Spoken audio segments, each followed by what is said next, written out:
Imagine running through a dark forest, your heart pounding with fear, and suddenly stumbling upon a mysterious house you've been warned to stay away from. What would you do if this house held the key to finding your lost sister? The young girl sprinted through the dark forest, barely recognizing the paths beneath her feet.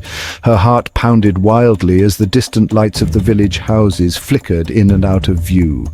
She had taken a wrong turn, straying from the familiar trails, and now found herself deeper in the woods than ever before. Her mother would forgive the absence of mushrooms and berries, but losing her little sister? That was a different story. They had set out together early in the morning, carrying a basket and a few sandwiches, eager to gather mushrooms. But along the way, the younger sister, tired from the long walk, had wandered off. Now the girl was alone, panic rising with every passing minute. Then, suddenly the trees parted, and a small, eerie house appeared before her, its dimly lit window casting a cold glow. The girl's skin crawled with unease, as the house looked oddly familiar.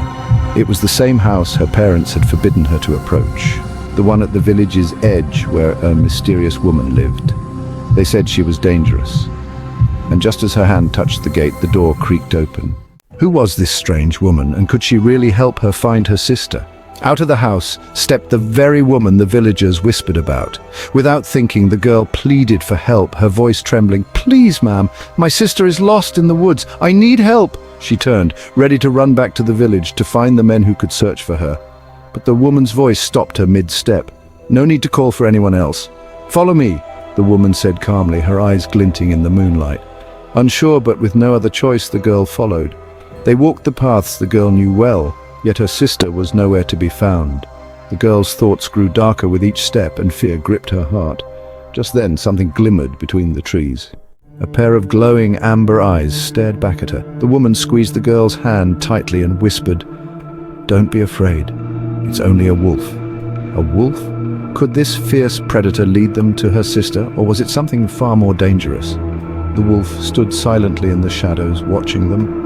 Then, as if understanding their plight, it turned and began to walk deeper into the forest, pausing every few steps as if beckoning them to follow.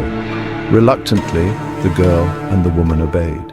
Under the shelter of a sprawling tree, they found the girl's younger sister. She was curled up, fast asleep, with her basket lying beside her. Around her, clear paw prints marked the ground. The wolves had been watching over her. The woman gently picked up the sleeping child, carrying her in her arms as they made their way back to the village. The girl, still in awe, broke the silence. "Why did the wolf help us?" she asked. The woman smiled softly. "That wolf was once my friend. Years ago, I found him abandoned in the woods, starving beside his dead mother. I took him in, and he grew up with me like a loyal dog.